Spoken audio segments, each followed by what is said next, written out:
guys, it's Lewis-duncan. We're being quiet because we're having on a secret mission. So we're here in the spa, the men's spa at Dolce and we're here with my beautiful friend here. Hi, that's Stefan, and Adam's having his hair done at the moment. So Stefan is the top major stylist. I come and have my beard and my hair done, so I've just been tidied up. I've had a bit of a wet shave action. Adam's having his self-tidied up as well. So we're going to talk to Stefan about Men's Fashion Week, what he thought about what's going on, and his hair looks as well. So obviously we've got a lovely interview in the magazine with Stefan as well. So we're just going to let him feel and have a chat with him. So you can see him at work. I'm going to quickly show you the beautiful... Did you normally have that shaped up? Yeah, it's been a while since I've been working. Okay, do you want to show it? It's rather glam in here. It's like a gentleman's club. Very, very cool. Yeah? Lovely bit of lady action. Do you get Dolce & Gabbana cup and force for this? So while Stefan's concentrating, we're going to ask him some questions. So Stefan, you got to see a bit of Men's Fashion Week. Was there anything you thought was really good? Was anyone that stood out? Did you see any trends that you think are going to filter down? Dolce & Gabbana. Obviously. The Burberry one was amazing. Bit of APC. Had a really good show. Hunter's show was really good. Hunter, I think, always really great. The Heritage is always really, really cool. And did you get to see any of the sort of more cutting edge or graduate fashion shows at all? Not this year, unfortunately. There's been some really quite quirky. I think sort of LCM has kind of really stepped up now. It's got a lot more people to. I saw the Boutons, their shoe range. So that was really cool.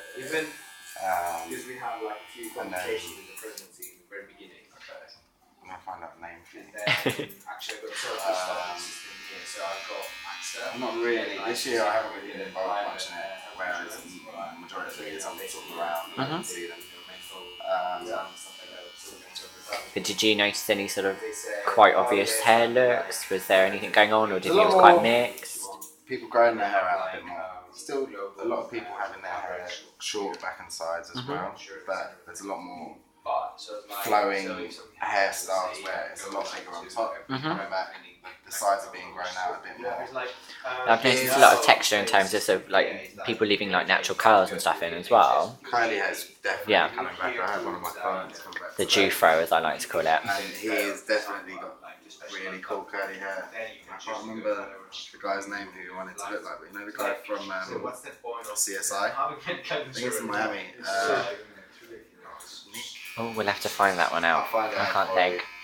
But yeah, no, I quite like that, and I know when I was here last when I was looking through the Dolce catalogue, there's a lot of curly hair going on there as well. Yeah, so people ask, I mean Dolce's always got quite short hair anyway, it's the traditional Sicilian type of look that they go for. As you notice, in terms of sort of some of the runway models, they went quite light with the Caucasian models. There was quite a few paler skins, which is quite rare for Dolce actually. That is very, very true. I mean, Dolce, they always try and use the Italian models anyway and try and keep that traditional Italian feel, so... I suppose sometimes it's quite nice to mix different clients, because then some clients that are looking can see themselves in the outfit easier or something. They genuinely, the last men's collection they did, and this collection they just got models, not even models, just normal Italian guys off the street, and they tried to keep it really sort of natural looking. Yeah. But yeah, I understand what you mean, the fairer hair type of guys, and it's all about family with Dolce, so yeah, I think so.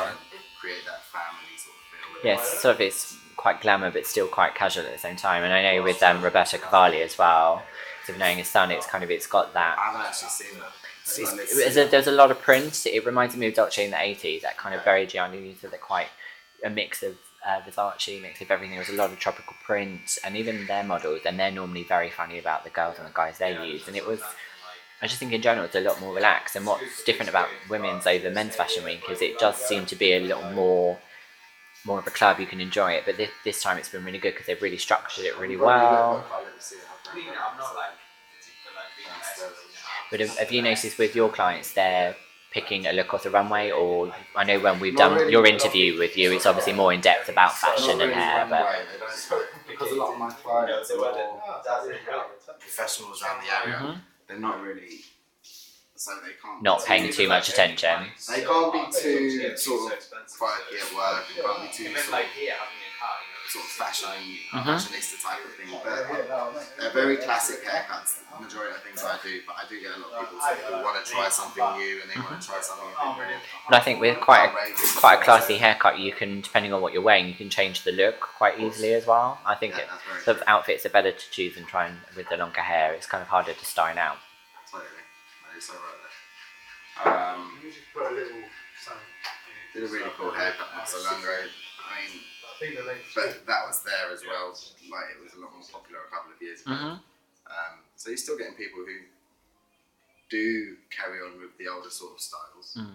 I got one of my friends he's an absolute nut. He's got like tattoos on his head, and he likes being seen, sort of kind of thing, and like he does a lot with his hair, and he doesn't really care how he looks. Like, last time I saw him with an Alice band. I've rocked an Alice band in the time. I'm not gonna lie. They come in handy. Sometimes, yeah. Depending on what hair you've got. That's true. Normally it's just when I'm washing my face, but I have gone out in one before. Yeah. I went out in a Louis Marié diamond one. That was yeah, that was a bit camp. Not gonna lie, I did love it. You know, diamonds in your hair, what more can you want? Yeah, of course. So as you can see, we can have a look at all the gorgeous products as well. So as I've mentioned earlier in the video, Stefan has done an amazing interview with us as well. So we're going to be letting you into all how everything works as well. You can see all the great products that are here. And then all behind you is where all the towels and everything are kept, so when they do the wet shaves and stuff. And this is in the Bond Street store, so this is, I believe, number 40. So within the store is that. So we're going to toodle off and let you know when the interview is ready. So thanks for joining us. Bye.